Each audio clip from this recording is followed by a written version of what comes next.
Kemudian gara-gara inilah Pak, akhirnya peluang-peluang fitnah itu terbuka. Sehingga orang-orang yang anti-Islam, yang benci Islam itu menjadikan ini sebagai terobosan, pintu untuk memperolok Nabi Muhammad. Sehingga Nabi Muhammad dikatakan Nabiyun Sahwaniyun. Nabi Muhammad itu tipe Nabi yang betul-betul mengumbar syahwat, yang mengikuti hawa nafsu seks, sehingga anak-anak buahnya, umatnya hanya boleh kawin 4, sementara dirinya lebih dari 4, sehingga celaan-celaan kepada Nabi menyebar di seluruh dunia.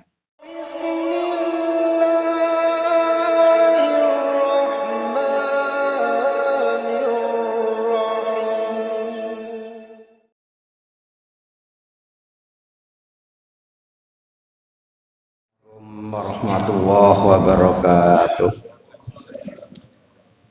Bismillahirrahmanirrahim. Alhamdulillahi rabbil alamin. Wassalatu wassalamu ala nabiyyinal amin Muhammadin wa alihi wa sahbihi ajma'in, amma ba'du. Hadirin Bapak Ibu jamaah salat subuh rahimakumullah. Melanjutkan pembicaraan kemarin. Kalau kemarin Nabi Muhammad dihalalkan oleh Allah untuk mengawini 4 macam wanita. Yang pertama al-mamhuratu, wanita-wanita yang dikawin dengan mas kawin. Kemudian yang kedua al-mamlukatu, wanita-wanita yang dimiliki, berarti wanita-wanita budak kemudian dikawin tanpa mas kawin. Kemudian yang ketiga al-muhajiratu, wanita-wanita yang ikut hijrah bersama Nabi. Kemudian yang keempat al-wahibatu anfusahum, wanita yang menghibahkan dirinya kepada Nabi. Itulah 4 wanita yang Nabi Muhammad dihalalkan untuk mengawininya. Yang 3 berhasil, yang keempat Nabi tidak. Sehingga banyak wanita yang datang kepada Nabi memberikan dirinya kepadanya, namun Nabi tidak menerima. Akhirnya diterima oleh sahabat-sahabatnya.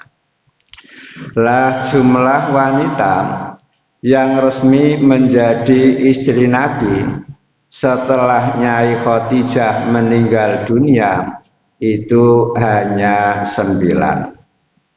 Kemudian budak yang dikumpuli oleh Nabi tanpa dimerdekakan itu 2. Pertama Maria Al-Qibtiyah, kemudian yang kedua Royhanah binti Sam'un. Itu yang tidak dikawin namun digauli, dan itu boleh.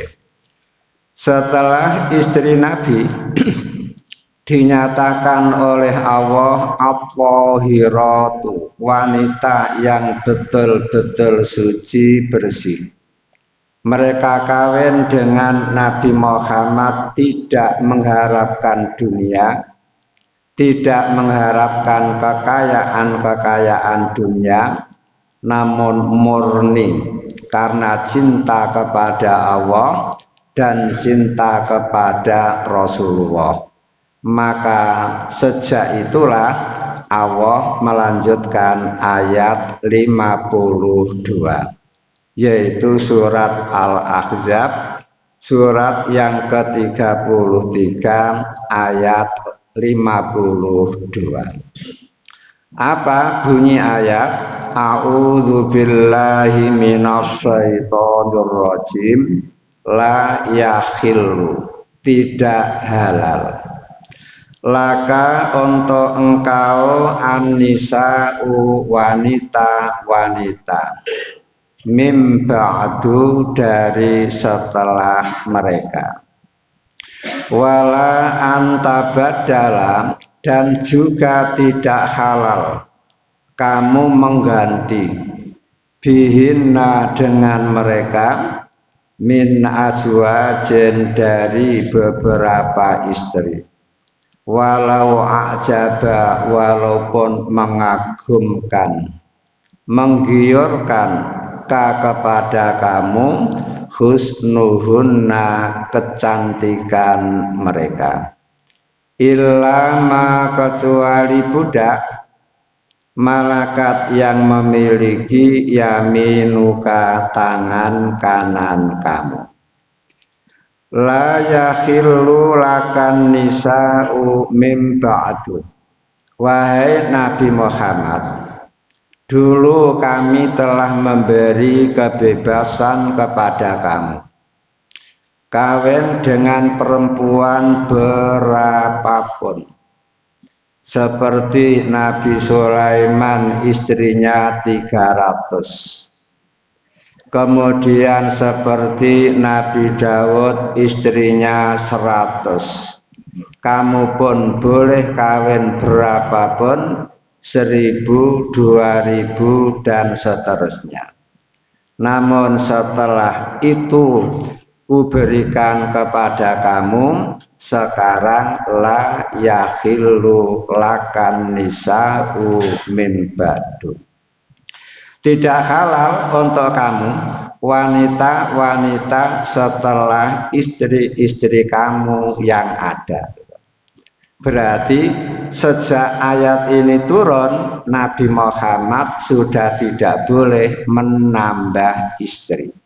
Sehingga istri yang pada saat ini, saat ayat ini turun, sebanyak 9. Yaitu Nyai Saudah binti Zam'ah, Nyai Aisyah binti Abi Bakar, Nyai Hafsah binti Umar, Nyai Zainab binti Jahsin, Nyai Zainab binti Huzaimah. Zainabnya 2. Yang satu anaknya Jahsin, yang kedua anaknya Huzaimah. Kemudian yang ke-6 Hindun, yang terkenal dengan julukan Ummu Salamah. Kemudian yang ke-7 Ummu Habibah, yang asalnya bernama Romlah, wanita yang melarat. Lalu diganti oleh Nabi dengan nama Ummu Habibah, ibu yang tercinta. Kemudian yang ke-8 Juwairiyah bintil Haris, yang ke-9 Sofiyah binti Huyai. Itu berarti setelah ayat ini turun, Nabi Muhammad sudah tidak halal untuk menambah istri. Walaupun ada yang lebih cantik dari itu.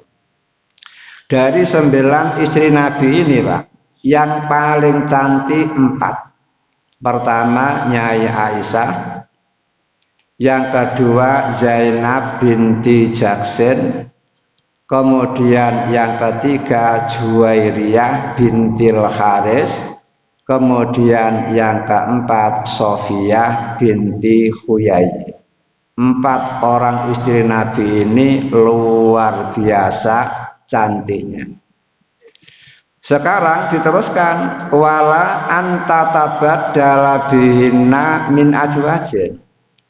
Di samping itu, kamu pun tidak halal, tidak boleh mengganti istri. Istri yang ada tidak boleh kamu cerai, kemudian ganti yang lain. Cerai lagi, ganti lagi yang lain, tidak boleh. Sudah tetap 9 itu saja. Walau a'jabaka husnuhunna, walaupun kecantikan mereka betul-betul menggiurkan kamu atau mempesona kamu. Sehingga istri cukup 9 itu. Illa ma malakat yaminuka, kecuali budak perempuan yang kamu miliki. Itu boleh nambah. Boleh nambah. Berapapun banyaknya boleh.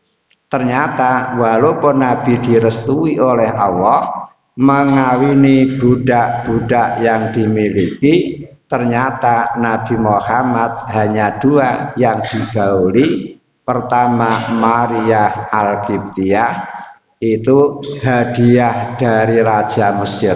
Ternyata dia intelijen yang disusupkan di keluarga Nabi Muhammad yang penjelasannya sudah kemarin.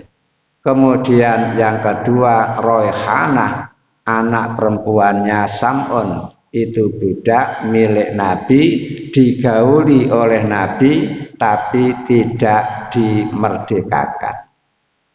Tidak dimerdekakan.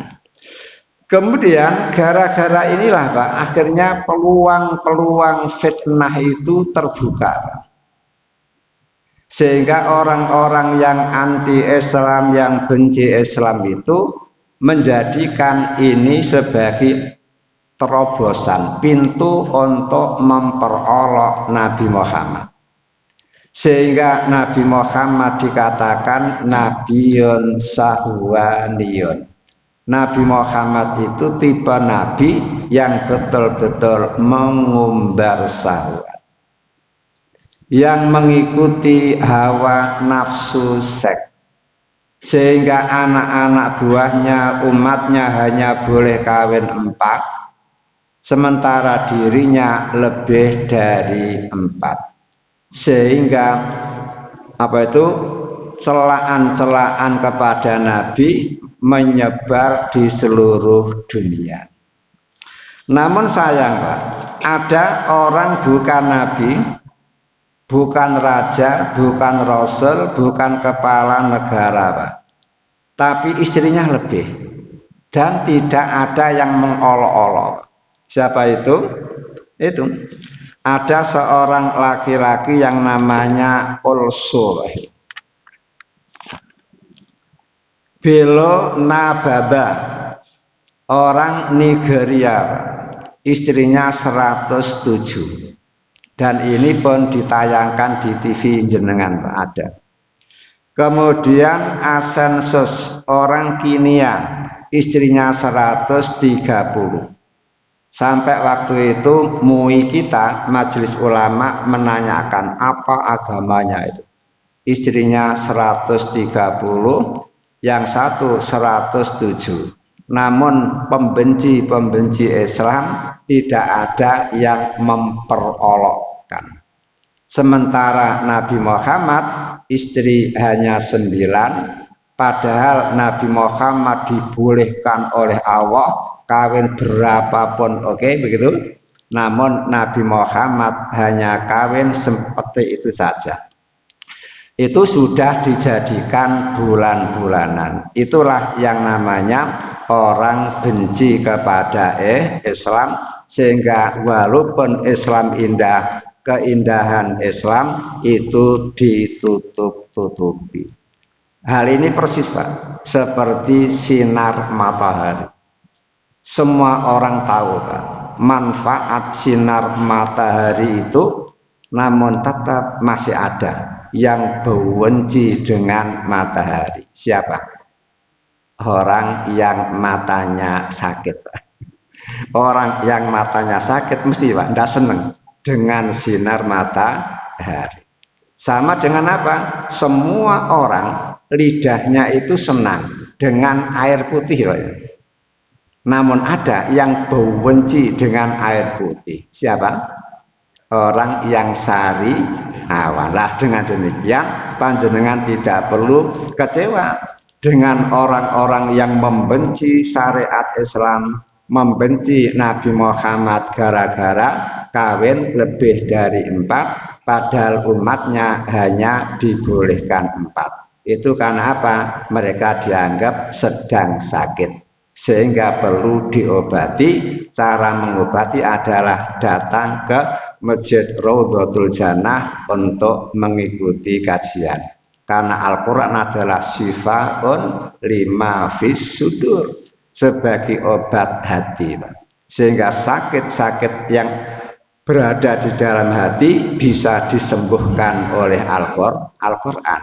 Adapun sakit jasmani ya tentu kepada tabib ya, atau kepada dokter. Lah sekarang bagaimana cara membantahnya, Pak? Di dalam tafsir-tafsir disebutkan, Pak, cara mengalahkan tuduhan-tuduhan mereka yang tidak bisa diterima oleh nalar, Pak. Pertama, Nabi Muhammad kawin banyak itu setelah usia saykhuh, usia tua, Pak. Usia tua, setelah tua baru kawin banyak. Ketika muda hanya 1. Ketika Nabi Muhammad berusia 25 tahun, Nabi Muhammad kawin dengan Nyai Khadijah. Kemudian setelah 15 tahun Nabi berumah tangga dengan Nyai Khadijah, Nabi Muhammad diangkat oleh Allah menjadi nabi dengan turunnya Iqra bismi rabbikal ladzi khalaq. Setelah itu diangkat oleh Allah menjadi rasul dengan turunnya ya ayyuhal muzammil kum fa'andir. Sehingga Nabi Muhammad mulai cancut tali wondo menyampaikan ajaran Islam dengan terang-terangan. Setelah tahun umur Nabi Muhammad lebih dari 50 tahun, 51, 52, Pak, Nyai Khadijah meninggal dunia. Lah setelah Nyai Khadijah meninggal dunia, orang laki-laki kan boleh, Pak, langsung kawin kan, tidak pakai iddah itu. Ternyata Nabi Muhammad pun walaupun boleh kawin, istri wafat jam 7 pagi, nanti maghrib akad nikah kawin dengan perempuan lain, boleh kan laki-laki, tidak pakai iddah. Namun nyatanya Nabi Muhammad tidak, tenang dulu. Lah setelah itu baru kawin dengan Nyai Saudah, setelah itu baru kawin dengan Nyai Aisyah. Kawin dengan Nyai Aisyah, Pak, setelah akad sudah Aisyah disuruh pulang kembali kumpul dengan orang tuanya selama 2 tahun. Sehingga Nabi enak, tidak punya beban memberi nafkah, Pak. Laki-laki itu baru wajib memberi nafkah kalau sudah menggauli. Karena Nabi Muhammad tidak menggauli, maka bebas dari kewajiban memberi nafkah. Makanya jenengan bisa meniru, kalau putra putri panjenengan masih kuliah namun kok sudah punya kekasih, dah kawinkan saja dan beri pesen wis gak usah kumpul sik, ben tidak ada kewajiban memberi nafkah. Sehingga yang laki-laki dibiayai oleh orang tuanya, yang perempuan dibiayai orang tuanya. Kalau kangen saja pulang, kemudian jalan-jalan, ndak usah ngapa-ngapain, itu kan enak itu. Sampai selesai baru tancap gas memproduk anak, kan begitu. Sehingga saat itulah ada kewajiban memberi nafkah. Dengan demikian tuduhan mereka Nabi Muhammad adalah nabiyun sahwaniyun, nabi yang buas, nabi yang mengikuti syahwat, itu tertolak. Buktinya apa? Di waktu muda syahwatnya besar, syahwatnya kenceng, sekenceng cagrak listrik gitu. Namun nyatanya istri hanya 1. Setelah umur 52, 51 Nabi Muhammad baru kawin, itu pun setelah Nyai Khadijah wafat. Itu alasan pertama, cara menolak yang pertama. Kemudian yang kedua, Pak, yang kedua, Nabi Muhammad kawin itu dengan itu sayyibat, perempuan-perempuan janda, Pak. Bayangkan yang perawan hanya satu, yaitu Nyai Aisyah. Semuanya janda. Dan ternyata janda-jandanya itu tua-tua. Contoh, setelah Nyai Khadijah wafat, Nabi Muhammad kawin dengan Nyai Saudah. Pada waktu itu Nyai Saudah lebih tua daripada Nabi. Dan Nyai Saudah ini perempuan yang gede dukur, jalannya gelinuk begitu. Lah mengapa? Ya karena Nyai Saudah itu, Pak, termasuk minal awalin, orang Islam yang awal, tahap awal. Kemudian suaminya pun orang Islam tahap awal itu. Kemudian suaminya gugur di medan peperangan, Nyai Saudah sebatang di batang kara. Tidak ada keluarga yang Islam, tidak ada siapa-siapa. Kalau dia kembali ke kampungnya pasti dipaksa oleh mereka untuk keluar dari Islam, pasti disiksa dengan seberat-beratnya. Nah, untuk menyelamatkan Nyai Saudah, akhirnya Nabi mengawini. Kemudian yang lain-lain semuanya janda. Padahal Nabi Muhammad pernah ketika ketemu Jabir bin Abdillah, Pak, bajunya bagus, baunya harum. Lah kok Nabi Muhammad tanya, Bir, apa kamu baru kawin? Nggih, Bi. Alhamdulillah, Bi, kawin. Nabi tanya, sayyiban am bikron? Yang kamu kawin itu janda apa gadis itu? Jawab Jabir, sayyiban, Bi, janda. Lah kok Nabi berkomentar ala bikron? Mengapa kok tidak kawin perawan saja? Anta tuzahikuha wahia tuzahikuka, anta tula ibuha wahia tula ibuka. Seandainya kamu kawin dengan gadis enak, kamu bisa menertawai dia, dia bisa menertawai kamu, kamu bisa mempermainkan dia, dia pun bisa mempermainkan kamu. Nabi paham. Kalau kawin dengan gadis itu menyenangkan, kan?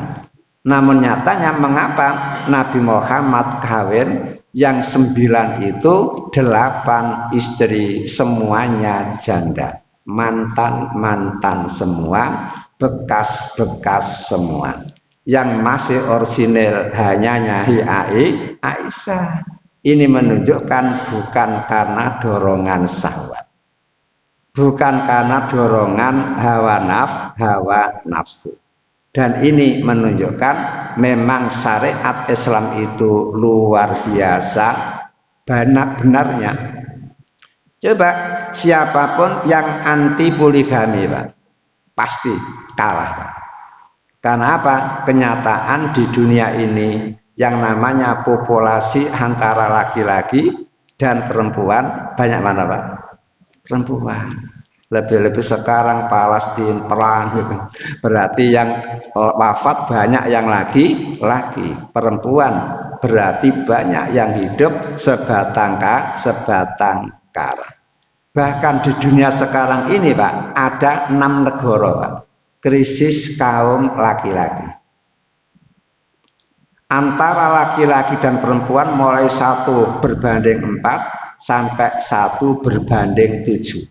Dari 6 negara yang krisis kaum laki-laki. Dan mereka mengundang orang PP lagi, silahkan datang ke negara sana, kawin dengan sana, nanti difasilitasi, dibantu oleh negara. Saking krisisnya kaum laki-laki. Makanya orang Islam wajib percaya kebenaran syariat Islam. Dan itu pun dibatasi hanya 4. Sehingga sahabat Ghailan datang bersama kepada Nabi bersama 10 istrinya. Setelah Ghailan masuk Islam, kemudian 10 istrinya masuk Islam, Nabi menerima keislaman mereka. Namun Nabi ngomong, wahai Ghailan, setelah Anda masuk Islam, istri Anda masuk Islam. Di dalam Islam orang laki-laki itu hanya boleh kawin 4, sedangkan istrimu 10. Silahkan ambil 4, tinggalkan 6. Coba kalau panjenengan punya istri 10 masuk Islam, disuruh melepas 6, ambil 4, jenengan ambil yang mana itu? Ambil yang mana? Ya, saya beritahu Pak. Pertama, ambil yang faqiun launuha. Yang satu, ambil yang kulitnya glowing. Kemudian yang kedua, sauda. Ambil kulitnya yang paling hitam. Kemudian yang ketiga, ambil yang kurus, kerempeng. Yang keempat, ambil yang paling gemuk. Lah, insya Allah kalau punya 4 istri modelnya seperti itu, panjenengan melihat perempuan lain tidak akan tergiur. Kenapa? Sudah punya. Ada orang krempeng yang menarik panjenengan, panjenengan sudah punya. Itu cara memilihnya. Tapi saya tidak tahu Pak Ghailan ini milih yang mana itu. Yang jelas 4. Ternyata samina wa ta'na Pak. Itulah bukti keseriusan dia masuk Islam. Jangan dianggap kula marani gebuk, aduh menyesal gara-gara Islam aku harus melepas 6 itu. Dan perempuan yang diceraikan pun biasa, tenang. Karena apa? Sami'na wa ata'na wa bidzalika umirtu wa ana minal muslimin. Dengan demikian jelas sekali Pak bahwa Nabi Muhammad itu betul-betul Nabiun insaniyun, manusia nabi yang betul-betul manusia, sehingga Nabi Muhammad kawin seperti panjenengan, bukan ilahan, bukan sebagai Tuhan, bukan ibnu ilah, anaknya Tuhan, namun manusia saja sejati. Kemudian dilanjutkan Pak. Sekarang apa hikmah dibalik kawinnya Nabi Muhammad yang banyak itu sehingga umatnya kalah Pak? Hikmah dari poligaminya Nabi Muhammad itu Pak banyak sekali Pak. Namun yang pokok ada 4. Yang pokok ada 4 Pak. Pertama apa? Hikmah ta'limiyah. Hikmah pengajaran. Karena Nabi Muhammad tahu bahwa Islam itu adalah agama untuk laki-laki, juga agama untuk perempuan. Bahkan syariat Islam yang berkaitan dengan wanita itu banyak sekali, sementara Nabi Muhammad adalah tipe laki-laki yang pemalu. Sehingga kalau Nabi Muhammad memberi penjelasan lebih-lebih berkaitan dengan wanita, itu betul-betul membuat orang wanita terbingung-bingung, tidak paham. Nah disitulah akhirnya Nabi Muhammad kawin banyak agar istri-istri Nabi sekaligus menjadi mu'allimatul ummah, ibu-ibu pengajar, ibu-ibu pendidik, wabil khusus fi sa'nil nisa, di dalam urusan wanita. Hal ini bisa jenengan lihat ketika Nabi Muhammad berada di rumah Nyai Aisyah. Ada wanita datang menghadap Nabi Muhammad, kemudian mengatakan, "Bi, bagaimana cara aku mengetahui kalau haidku ini sudah habis, sehingga waktunya mandi janabat dan waktunya sholat lagi, waktunya puasa lagi?" Ternyata Nabi Muhammad menjawab, "Bila kamu melihat kapas putih." Bila kamu melihat kapas putih.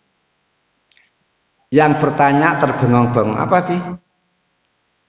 Bila kamu melihat kapas putih. Apa Bi? Sampai 3 kali tidak paham, Mbak. Akhirnya oleh Nyai Aisyah, si perempuan itu dipegang tangannya. Kemudian dibawa masuk, kemudian diambilkan kapas putih, lalu digeserkan ke kemaluannya. Kalau tetap putih berarti sudah suci. Kalau diginikan lep ternyata masih ada kemerah-merahannya atau ada kekuning-kuningannya, itu namanya belum suci. Karena belum suci berarti belum boleh melakukan sholat, belum boleh melakukan puasa, dan belum boleh melakukan hubungan badan. Itu namanya apa?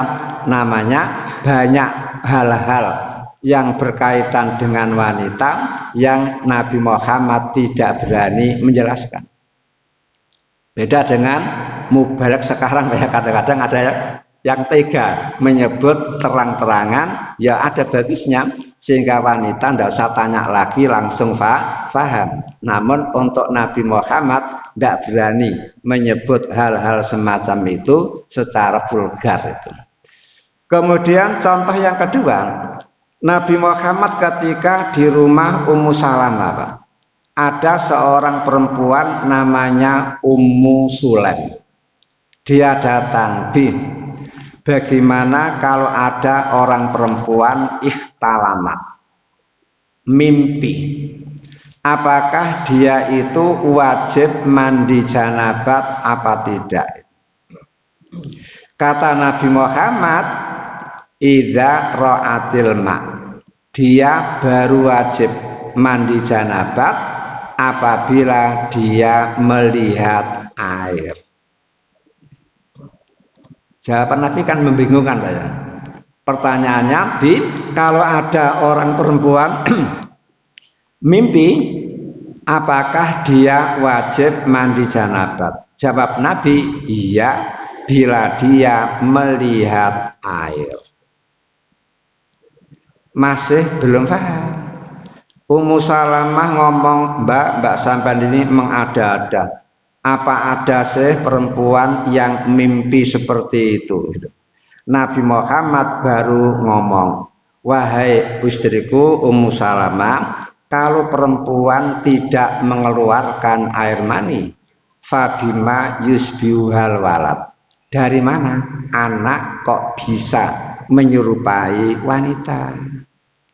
Anak yang dilahirkan oleh ibu-ibu kadang-kadang mirip ayahnya, kadang-kadang mirip ibunya. Itu gara-gara apa? Ketika hubungan badan, yang laki-laki mengeluarkan sperma, yang perempuan mengeluarkan telur atau ovum.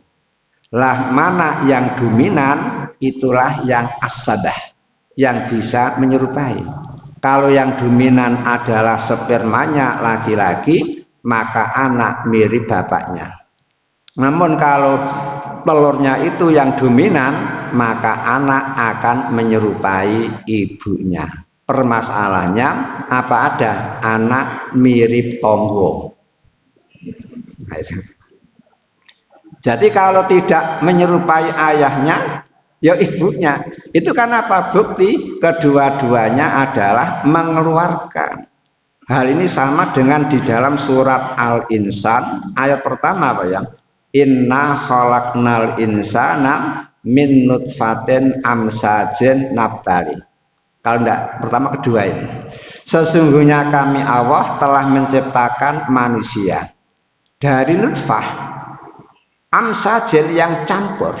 Apa nutfah? Pertemuan sperma laki-laki dan telur wanita. Setelah bercampur masuk ke dalam rahim, barulah pintu rahim tertutup, dan sejak itu dia sudah tidak haid. Setelah 9 bulan 10 hari barulah menjadi keluar. Setelah keluar, apa kata Allah? Nabtalihi. Sejak dia lahir, manusia ku uji sampai dia wafat. Makanya panjenengan sebagai manusia wajib paham al-ibtila'u waqi'ul hayati. Ujian itu realita hidup. Sehingga kalau panjenengan tidak mau diuji, jangan hidup. Kalau hidup harus siap-siap menghadapi ujian. Namun ingat, wa nabluukum bisyarri wal khairi fitnah. Sedangkan ujian itu ada dua. Ujian sesuatu yang menyenangkan, pangkat, kekayaan, kesehatan, itu ujian yang menyenangkan. Kemudian walsari, ada ujian yang tidak menyenangkan. Nabi Sulaiman diuji dengan kekayaan, berhasil karena bersyukur. Nabi Sulaiman diuji oleh Allah dengan kekuasaan, berhasil, lulus karena syukur. Fir'aun diuji dengan kekuasaan, tidak lulus, akhirnya ditenggelamkan. Qarun diuji oleh Allah dengan kekayaan, tidak lulus, akhirnya ditenggelamkan. Lah kesimpulannya apa? Nabi Muhammad tidak menjelaskan, sehingga yang bertanya terbengong-bengong. Padahal yang dimaksud oleh Nabi apa? Perempuan kalau mimpi hubungan badan dengan laki-laki, bila sampai dia mengeluarkan air mani, maka perempuan pun wajib mandi janabat. Ada di antara jenengan yang pernah mimpi seperti itu? Kalau perempuan jarang, Pak. Tapi kalau laki-laki justru mimpi itu sebagai apa? Alamatul bulugh, tanda balik kan. Laki-laki itu baliknya adalah itu, sementara perempuan baliknya adalah haid. Namun ada perempuan yang mimpi seperti itu, dan itu lumrah-lumrah saja dan tidak ada yang salah. Lah gara-gara tujuan Nabi Muhammad kawin banyak itu seperti itu, Pak. Maka hasilnya apa? Masya Allah, Nyai Aisyah itu, Pak, guru umat yang terbaik. Bahkan laki-laki kalah sama itu Nyai Aisyah, Pak. Dan ternyata ilmu Aisyah itu melampaui ilmu para sahabat. Sampai Nyai Aisyah ilmu kedokteran pinter. Sehingga yang menjaga kesehatan Nabi Muhammad itu Aisyah. Sehingga ketika Nabi Muhammad mau wafat, sakit-sakit itu, Nabi Muhammad minta izin kepada semua istri untuk dirawat di rumah Aisyah. Karena dia paling ngerti tentang kesehatan. Kemudian ilmu fikih Aisyah paling pinter.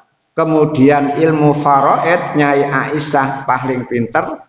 Dan ilmu-ilmu yang lain. Sahabat-sahabat pria kalah dengan Nyai Aisyah. Kenapa? Karena tidak hanya mendengar ceramah Nabi, namun bisa melihat sehari-harian Nabi. Makanya ada sebuah riwayat, Pak. Nyai Aisyah pernah didemo oleh bangsa jin. Mengapa didemo? Karena Nyai Aisyah dituduh membunuh anak buah mereka. Sehingga Nabi Muhammad terbengong-bengong, kok sekian banyak jin datang mendemo itu. Akhirnya Nabi Muhammad tanya, betul Aisyah, kamu membunuh salah satu dari anak mereka? Betul, Bi. Kenapa kok kamu bunuh? Iya, karena ketika saya berduaan dengan panjenengan, bersenang-senang, lah kok dia ngintip gitu. Kan tidak sopan. Saya pukul, tek, langsung jatuh, Pak, mati. Namanya apa? Pukulan jarak jauh, Pak. Seperti remote loh. Jatuh mati. Nah, ternyata Nabi Muhammad mengatakan, bapak-bapak dari bangsa jin, ternyata anak jenengan wafat gara-gara apa? Anak panjenengan ngintip orang sedang bersenang-senang sama suaminya. Kata mereka, Bi, maaf, Bi, dia ngintip itu bukan karena apa-apa, Bi. Litolabil ilmi, untuk mencari ilmu, Bi. Cari apa? Yang mereka inginkan adalah bagaimana cara panjenengan kumpul sama istri. Itu yang dicari, sehingga nanti dia bisa tahu informasi lalu diberitahukan kepada orang lain agar yang lain bisa ittiba kepada engkau. Baik pendapat itu, Pak. Lah gara-gara kenapa Nyai Aisyah terpaksa disuruh Nabi untuk membayar diat karena membunuh dengan tidak sengaja, membayar diat. Diatnya banyak, Pak.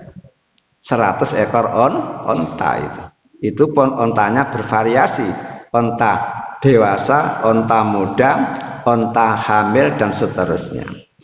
Ini bukti bahwa Nabi Muhammad kawin banyak itu betul-betul dalam rangka taklim, Pak, untuk mendidik istri agar jadi guru. Kalau istrinya sudah tahu persis apa yang diucapkan Nabi, apa yang dilakukan Nabi, apa yang disetujui Nabi, itu kan hadis. Para istri itu bisa mendakwahkan kepada jamaah-jamaah putri. Karena waktu itu di dunia belum ada, Pak, ma'had nisa, ya. Pondok perempuan belum ada, sehingga belum ada guru-guru wanita. Kemudian hikmah yang kedua, Pak, Nabi Muhammad kawin yang banyak itu gara-gara apa? Ada hikmah yang kedua, Pak, yaitu hikmah tasri'iyah, pembentukan hukum. Jadi kawinnya Nabi Muhammad dengan perempuan-perempuan yang banyak itu karena ingin membentuk hukum.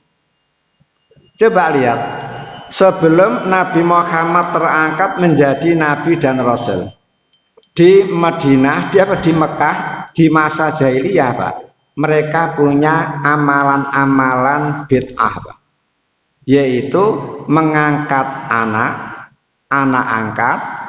Setelah resmi diangkat, dianggap sebagai anak sendiri.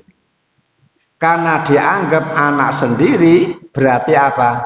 Dia punya hak-hak seperti anak sendiri, yaitu punya hak waris, juga punya hak mahram, dan punya yang lain. Itu namanya apa? Bid'ah, membuat-buat agama sendiri lalu dimasukkan di dalam Islam. Makanya maksudnya apa? Islam di zaman Nabi Ibrahim kan itu. Makanya Nabi Muhammad sendiri akhirnya apa? Ketika kawin dengan Nyai Khadijah, Nabi Muhammad diberi hadiah kepada Nyai Khadijah seorang budak laki-laki namanya Zaid. Setelah Nabi Muhammad diberi hadiah budak yang bernama Zaid, keinginan Nyai Khadijah agar Zaid menjadi pembantu Nabi. Nabi kepingin apa saja ben tidak repot-repot, cukup nyuruh Zaid. Astagfirullah. Setelah Zaid dihadiahkan kepada Nabi Muhammad, ternyata Nabi Muhammad memerdekakan. Setelah dimerdekakan, lah kok yatabana, Nabi Muhammad mengadopsi. Zaid resmi diangkat menjadi anak angkat Nabi Muhammad. Sehingga waktu itu semua orang memanggil Zaid bin Muhammad, bukan Zaid bin Harisah, namun Zaid bin Muhammad. Itu adat. Lah setelah Zaid besar, waktunya kawin oleh Nabi Muhammad, dikawinkan dengan seorang perempuan bangsawan, yaitu sepupu Nabi Muhammad sendiri. Namanya Zainab binti Jaksin.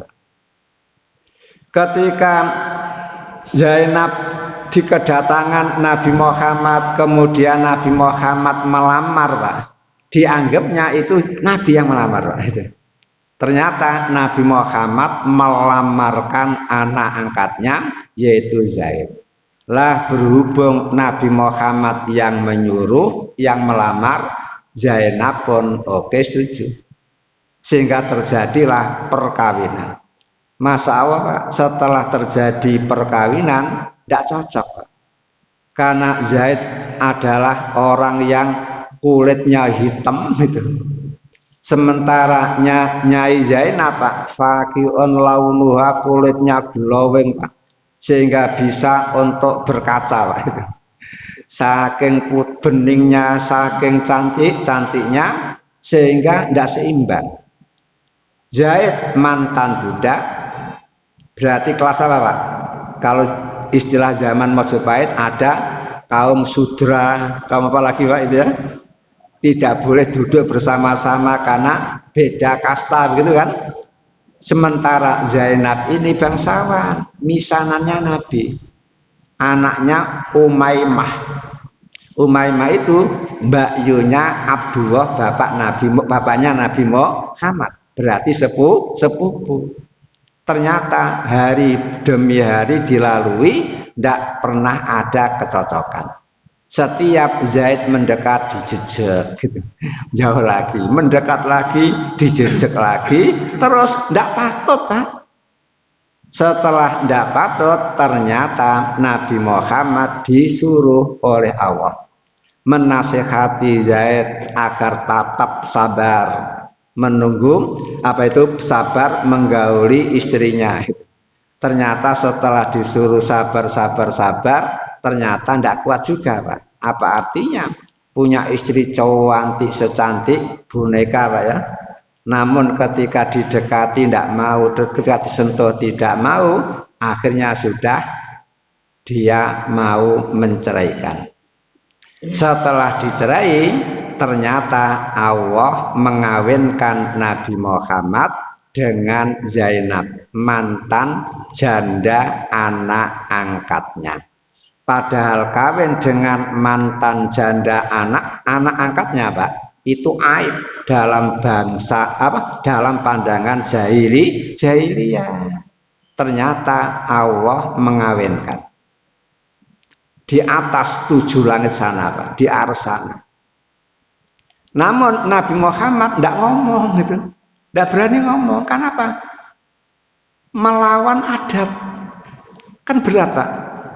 Tarkul ada wah itu, meninggalkan adat itu banyak musuh itu. Akhirnya Nabi diam saja. Gara-gara Nabi Muhammad diam saja, akhirnya Nabi Muhammad dikritik oleh Allah, dicela oleh Allah dengan ayatnya wa tahsanas wa ahaqqu antaksah. Wahai Muhammad, mengapa kamu kok takut mengungkapkan apa yang telah aku wahyukan kepada kamu? Akulah yang lebih engkau takuti. Jangan takut kepada manusia itu Pak. Akhirnya gara-gara itulah lalu Nabi Muhammad memberitahu kepada Zainab, wahai Zainab, tadi malam Allah mengawinkan kamu dengan saya di atas arsana. Masa Allah Zainab saweneng. Karena apa? Istri-istri Nabi semuanya dikawinkan oleh orang tuanya, sementara Zainab dikawinkan sendiri oleh Allah Ta'ala di atas 7 langit, berarti di ars Allah. Dan Zainab inilah kalau kumpul-kumpul dengan marunya Pak, itu selalu guyonan Pak, mbak secantik-cantik sampean dikawinkan oleh ayah sampean, laku dikawinkan oleh Allah sendiri. Bangga kan? Itu luar biasa. Kemudian mengapa kok langsung dikawinkan? Iya, karena Zainab itu kan kawin Pak, belum disetubui, kan tidak punya iddah. Pagi dicerai, sore boleh kawin kan? Karena lah iddah tidak ada iddah. Begitu. Makanya perempuan-perempuan kalau tidak patut tidak usah kumpul dulu itu. Dan begitu terjadi pegatan langsung kembali ke pacar lama gitu. Itu boleh dan itu sah. Lah gara-gara inilah Pak, akhirnya apa Pak? Orang-orang kafir membuat berita-berita kok. Mengapa Zaid kok menceraikan istrinya? Oh, karena Nabi Muhammad cinta kepada Zainab, sehingga Zaid tidak enak hati. Wong ayah angkatnya mencintai Mosok sebagai anak kok mentoloh itu, membiarkan cinta ayahnya digagahi sendiri. Akhirnya Zaid merelakan diri untuk menceraikan siapa? Menceraikan Nyai Zainab. Padahal panjenengan tahu tujuan Allah Ta'ala menyuruh Nabi Muhammad kawin dengan Zainab untuk membatalkan agama tambahan, yaitu menganggap anak angkat sebagai anaknya sendiri, menganggap anak angkat adalah mahramnya, mantan istri anak angkat adalah mahramnya juga, tidak boleh dikawin. Makanya sejak itu Pak, di dalam surat Al-Ahzab, surat yang ketiga ayat 40, Allah mengatakan wa ma kana Muhammadun aba ahadin mir rijalikum walaki Rasulullah wa khataman nabiyyin. Bukanlah Muhammad itu ayah seorang pun dari laki-laki. Berarti Nabi Muhammad itu tidak punya anak laki-laki. Makanya jangan memanggil Zaid bin Muhammad, karena anak laki-laki Nabi Muhammad sudah wafat sejak kecil. Sebelum Nabi diangkat menjadi Nabi, Qasim sudah wafat, sehingga Nabi disebut Abu Qasim. Kemudian Abdullah juga wafat. Lah baru kawin dengan Maria, kumpul dengan Maria, tidak dikawini Pak ya. Lalu Maria hamil, lalu melahirkan anak laki-laki namanya Ibrahim. Lahirnya Ibrahim setelah Nabi Muhammad menjadi Nabi dan Rasul. Namun itu bukan bojo asli. Istilahnya apa Pak? Selir ya. Wanita-wanita budak yang halal untuk dikumpuli. Dilalah baru usia 18 bulan Ibrahim meninggal dunia. Dan pada saat itu terjadi gerhana matahari total. Lah sejak itulah Pak, akhirnya Nabi mengumumkan, wahai bangsa Arab, mulai sekarang jangan lagi memanggil Zaid anak laki-lakinya Muhammad, tapi panggillah dengan ayahnya asli, sehingga panggilannya Zaid bin Harisah. Sejak itu Pak, akhirnya apa?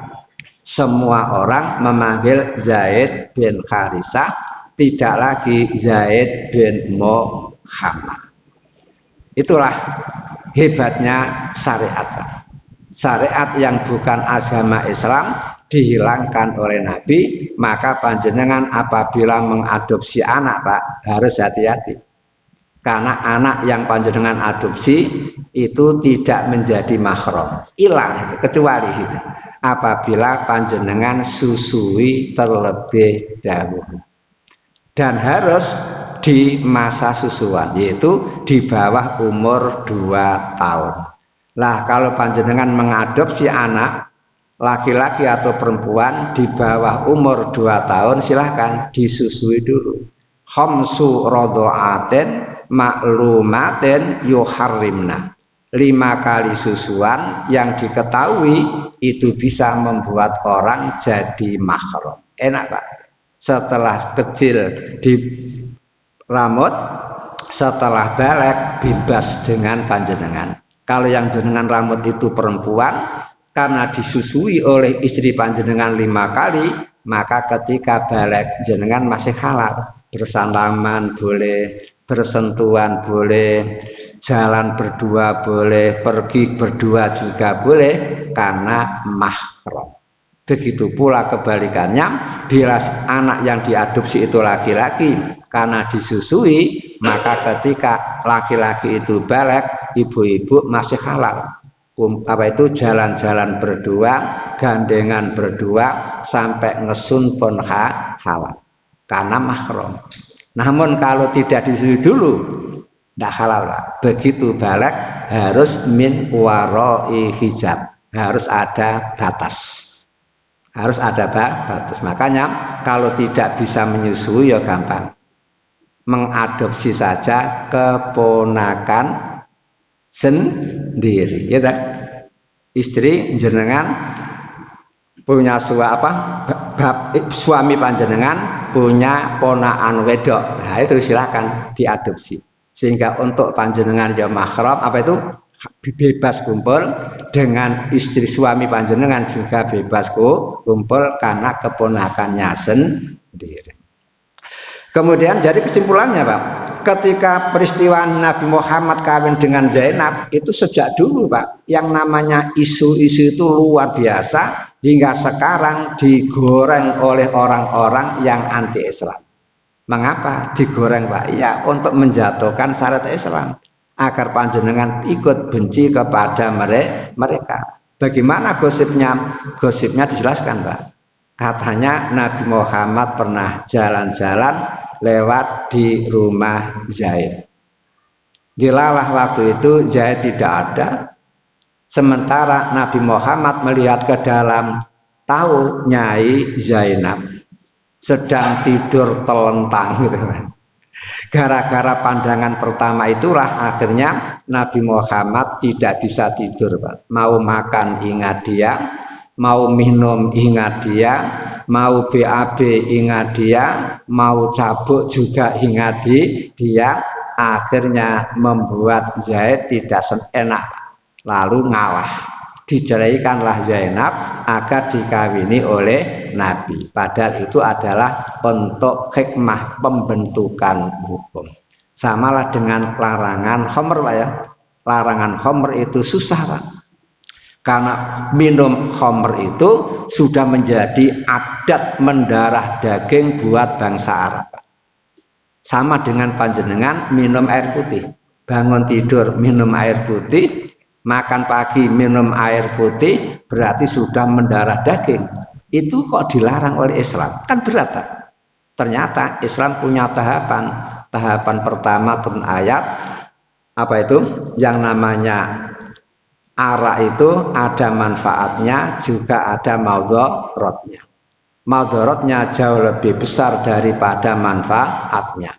Kemudian turun lagi yang berikutnya, larangan juz'iyah. Janganlah melakukan sholat di waktu kamu sedang mabuk.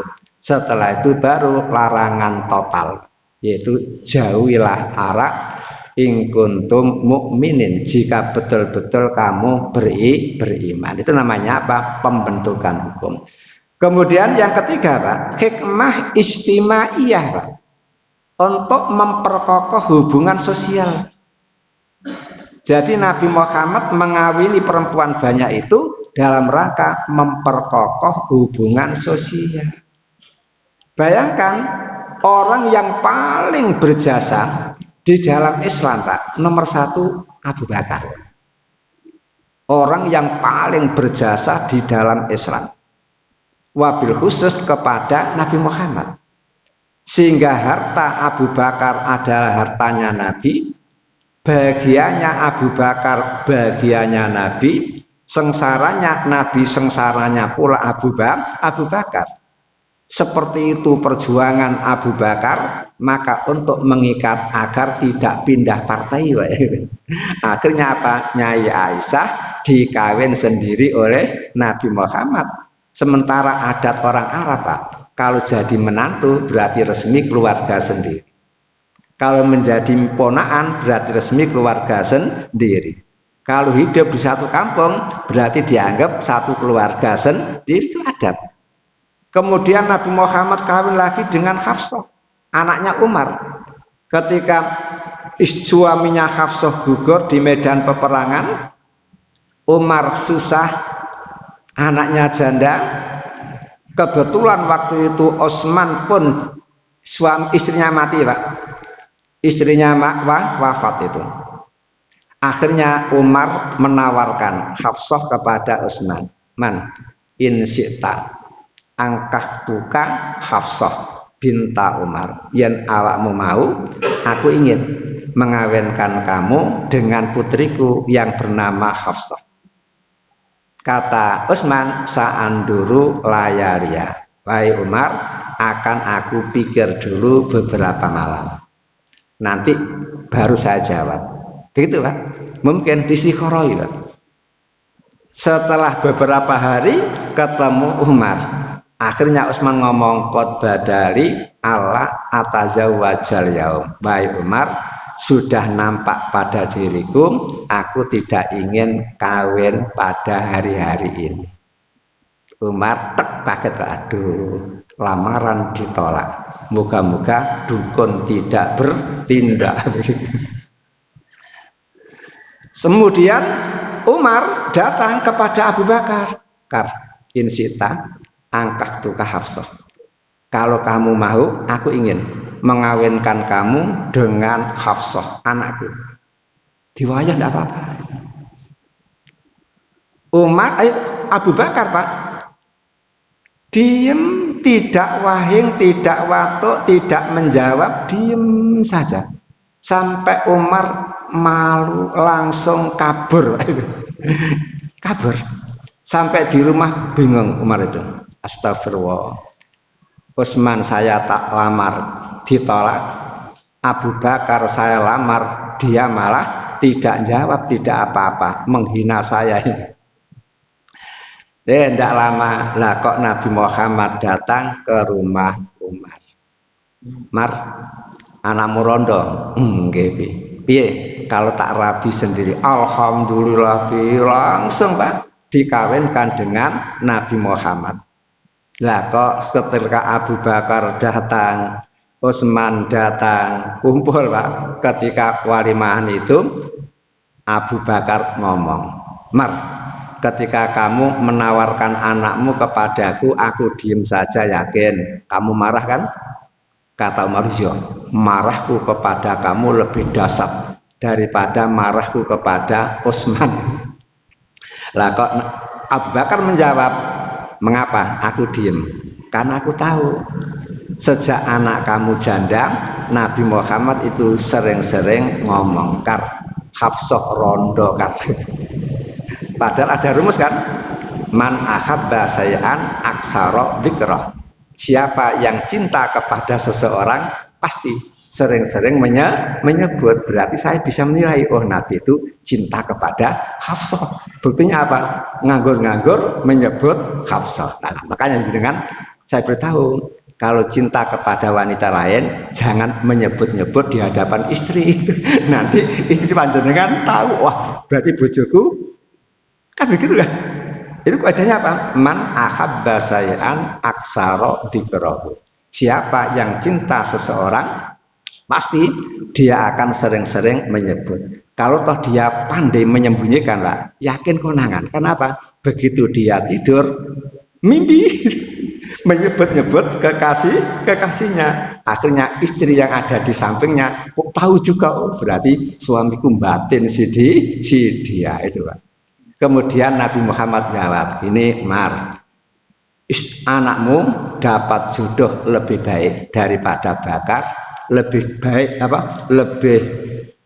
dapat jodoh lebih baik daripada Utsman, dan Utsman akan kawin dapat jodoh lebih baik daripada anak kamu. Ternyata betul, Pak. Setelah itu Nabi Muhammad melamar Utsman agar kawin dengan Ummul Kulsum, karena Ummul Kulsum suaminya mati juga. Sehingga Utsman menolak Hafsah dapat keuntungan, Pak. Karena dapat istri putrinya Nabi Muhammad. Sehingga Utsman terkenal dengan panggilan Dzunuraini, orang yang punya dua cahaya. Pertama kawin dengan Ruqayyah anak Nabi, yang kedua kawin dengan Ummu Kulsum. Ternyata Ummu Kulsum pun wafat. Setelah wafat, lah kok Nabi ngomong, wahai Utsman, seandainya aku masih punya anak putri yang lajang, yakin akan aku kawinkan lagi dengan engkau. Aku kurangan punya mantu kamu. Berarti apa? Jenengan kalau kawin, carilah perempuan yang dulur wedoknya banyak. Sewaktu-waktu ada wafatnya bisa turun ke bawah atau bisa naik ke atas, niru Utsman bin Affan begitu. Kemudian Utsman setelah itu diambil menantu, Pak. Mengapa demikian? Karena Utsman pun termasuk orang yang berjasa, Pak, di dalam Islam. Agar tetap utuh persatuannya, Utsman pun diangkat menjadi mantu.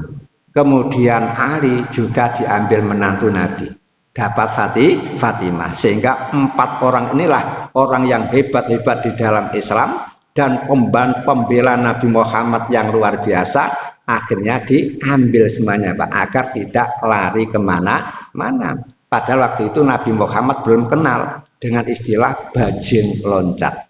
Gagal di partai A, pindah ke partai B, gagal di partai B, loncat di partai C, kan begitu. Zaman sekarang, zaman Nabi belum ada istilah itu, namun Nabi sudah bisa memperkokoh itu.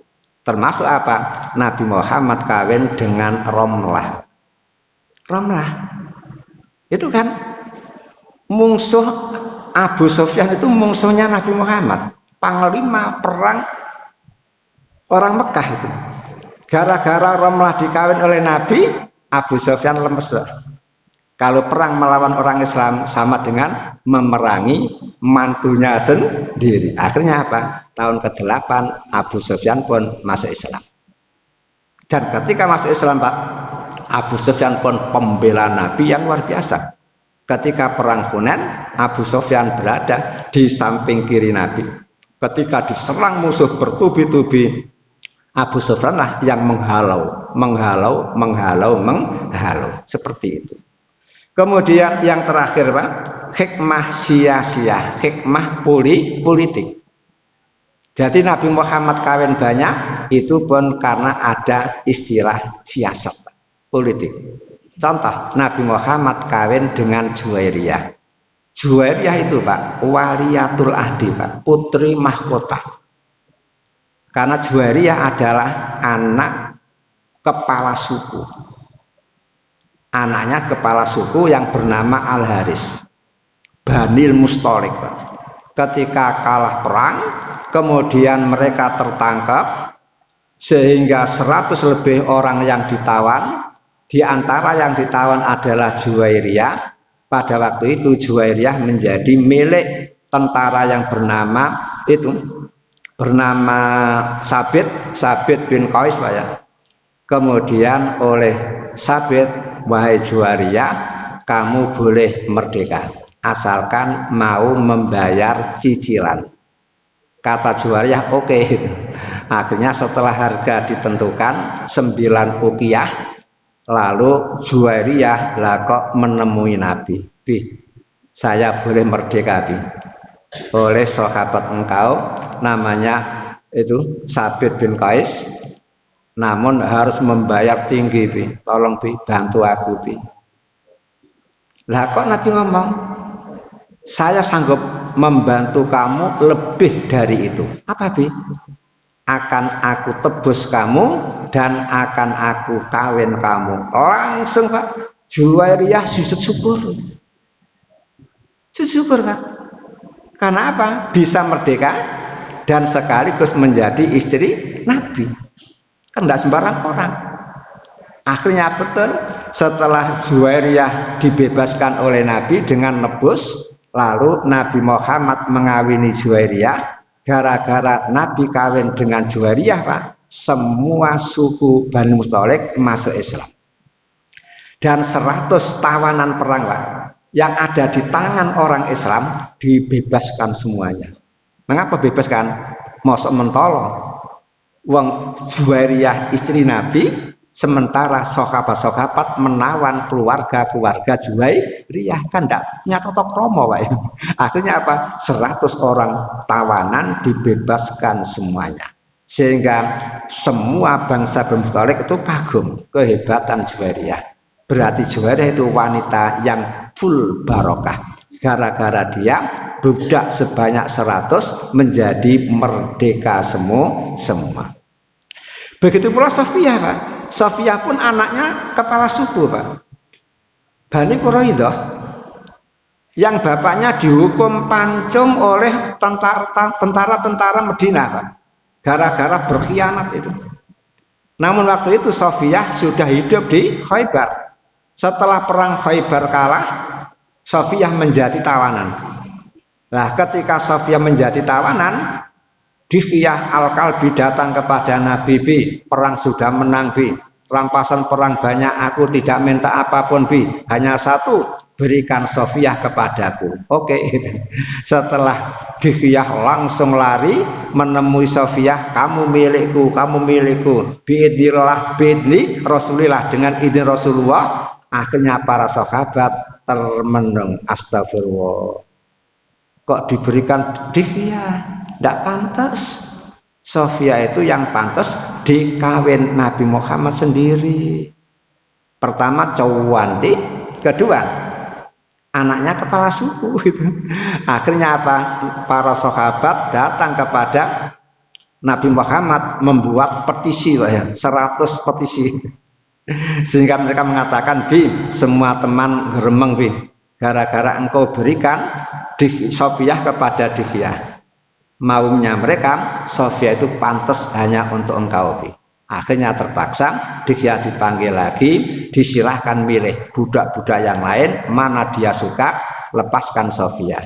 Setelah dilepaskan Sofiyah pun ditawari Nabi, Sofiyah, pilih, kamu akan kumerdekakan dan pulang ke kampung halamanmu bersama keluargamu, atau kamu aku lepaskan dengan saya kawin langsung. Ternyata milih dikawin Nabi. Padahal Sofiyah itu bapaknya dibunuh oleh orang Islam gara-gara pelanggarannya.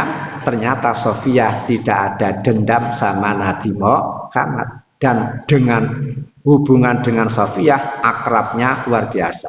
Sampai Nabi Muhammad biasa Pak, kalau Sofiyah mau naik onto, Nabi Muhammad duduk, kemudian Sofiyah menginjak paha Nabi, kemudian menginjak pundak Nabi, kemudian Nabi Muhammad berdiri agar Sofiyah bisa naik onta. Karena Sofiyah termasuk apa? Pendek, gemuk gitu, tapi cantiknya luar biasa. Artinya habis sebelum.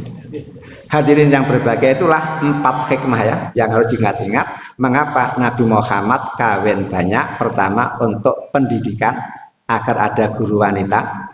Kemudian yang kedua, untuk hubungan sosial agar semakin kokoh. Kemudian yang ketiga, untuk apa? Pembentukan hukum. Kemudian yang keempat, untuk politik. Semoga ada guna dan manfaatnya. Mari kita akhiri dengan doa kafaratul majelis. Subhanakallahumma wa bihamdika, asyhadu an la ilaha illa anta, astaghfiruka wa atubu ilaik, walhamdulillahi rabbil alamin, wal afu minkum. Assalamualaikum warahmatullahi wabarakatuh.